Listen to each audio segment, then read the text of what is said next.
Welcome to Ira ABA Vlogs.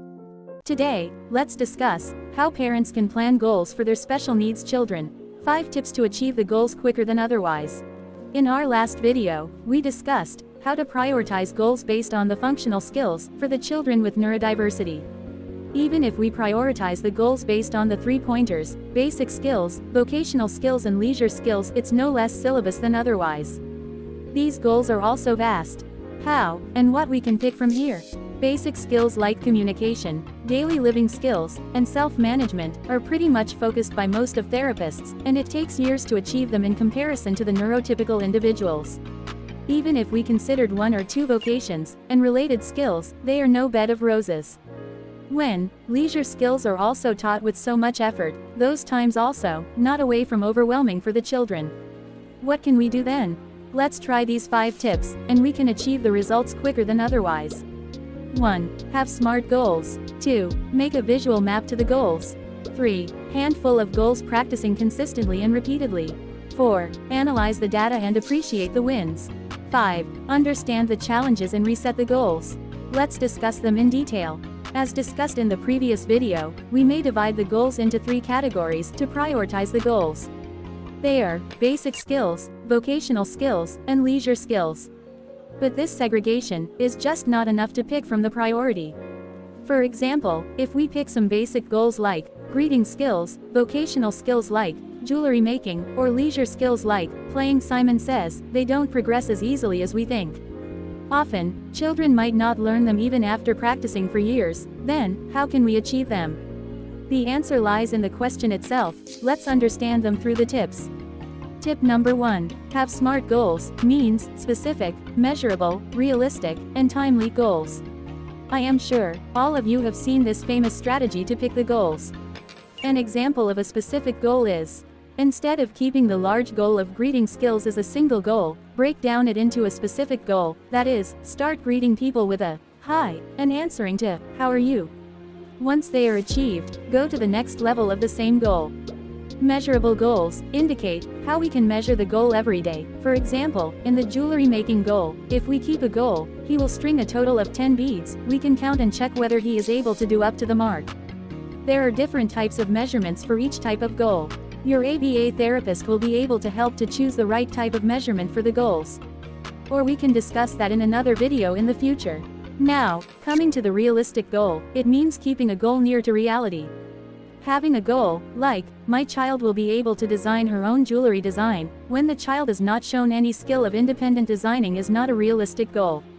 I am not saying neurodiverse children cannot make his or her own design. There are many children who are blessed with creativity, but not all of the children with neurodiversity are creative. As much as I am not a Picasso, but I may be able to copy some artwork, I can still be an artist. Similarly, keeping a goal of, my child will be able to make a copy of pre-designed jewelry, is a realistic goal. Next, let's talk about achievable goals. An example for an achievable goal would be, if the child is having a waiting of only 2 minutes, he or she would be able to play Simon Says for maximum of 2 minutes. Keeping the same for 20 minutes would not be an attainable goal.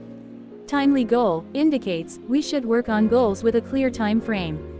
A short-term goal can be kept for 1 to 3 months. Tip number 2. Make a map to the final goals. Have a visual board, or a diary, where you can chart your goals, like final goals. Create the map as of breakable points, and to the final goals. This visual presentation is going to help us track where we are going towards. Imagine, if you think your child can take up his career as a chef, you may start keeping some training as breakable points, which leads to the final goal, like the following. 1. Teaching cooking without fire. 2. Teaching cooking with a microwave. 3. Teaching to make food on stove with supervision. 4. Cooking food with supervision from far. 5. Joining for a professional chef training. 6. Finding a job in the field. 7. He or she working as per the requirement of the restaurant or hotel. And there are times we need to have alternative plans, not just dead ends. For example, what if the boy did not get a job as a chef as per the plan? You could keep alternative plans, like opening own restaurant in a small scale, catering, or food vlogging. In this case, the milestones for all of the goals are similar, so that the small term goals in the route map would be same, or similar, almost till the end. I am sure, as a parent there are days you want to check if you are on the right track. During those days this visual markings are going to be a big savior. When the plan is actually for your child, it is important to keep the child responsible in his contribution to the visual map. Let him or her participate in making plans, as well as significant others to participate in visualizing the step-by-step plan. Tip number 3. Handful goals. Practicing consistently and repeatedly. Imagine if you keep a goal of reading 1 book per day versus 5 pages of a book every day, which one is more likely to happen? Another rule of thumb is limit your goals to 3 to 5 in each area of functional goals such as basic skills, vocational skills and leisure skills. Instead of pulling all 100 goals from each area, pull out foundational and most useful skills. I hear this question lots of time from parents: why do we have to keep it less when there are many important goals to practice? Agreed. But, firstly, think about your child. You may see your child is not picking as fast as other kids. That means we need to make the foundation skills stronger. Bombarding with all important goals and therapies at a time are no help other than stressing your child. Having only a handful of goals naturally provides time to repeat them as many times as possible, so that he or she can learn them quicker. And the most important point is consistency. Consistency means practicing something across days, at least for a period of time. For example, if you want to teach your child about the calendar, doing it one day multiple times is not enough. It has to be done at least for a month period to make sure he or she understood them properly. You as a parent would have chosen almost all goals your therapist picked lately, but you might have failed achieving it in the first place. Why? One of the reasons for not achieving goals is lack of consistent practice. What are the other mistakes parents make while teaching children?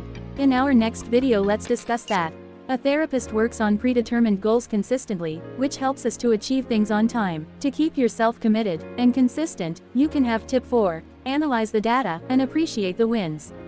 Each day you work with your child, make sure to make some notes, preferably as a quantifiable number, as a measurement that will help you to analyze his progress and see how well he did it or not. For example, you wanted your child to do exercises every day for 30 minutes. Mark the total duration he was able to exercise. Over the period, you will be able to see whether his exercise duration is increasing or reducing or no change in his habits. Analysis of data has to be done periodically to understand the progress. Each time you analyze the goals, you should make sure to appreciate the progress you made so far. When you work with your ABA therapist, he or she would be able to help you to track your data and analyzing the results. Tip number 5. Understand the challenges and reset the goals. Based on the analysis of the progress, mark where you have reached in the map of goals. By this time, we may have faced some challenges to the goals. Now, identify your challenges and reframe your goals.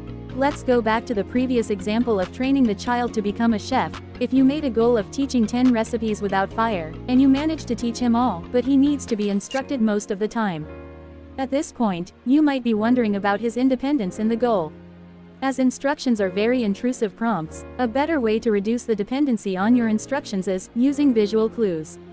In this case, you can reframe your goal as teaching 10 recipes of cooking without fire, with visual clues, and train 2 more recipes with microwave, with visual clues for the next period of time. After reaching every 1 or 3 month time frame of goals, it is a good idea to take a brief break, up to 1 week, while resetting the goals. So, today we discussed, even when we prioritize the goals as functional, we should know how to select goals and achieve them faster. For a child with neurodiversity, there are so many skills to be trained in the wish list. For selecting the goals further down and achieving them, we went through some tips. They are: having specific, measurable, attainable, realistic and timely goals, creating a visual map and breaking down into milestones, keeping handful goals, practicing consistently and repeatedly, analyze the data and appreciate the wins, understand the challenges and reset the goals. In our next video, we will discuss what are some mistakes parents make while training kids. As a reward for watching today's video, I am attaching a link where you can find a visual map to plan your child's goals as explained today. Let me know if this video was helpful. Please comment your questions and doubts. Thanks for watching.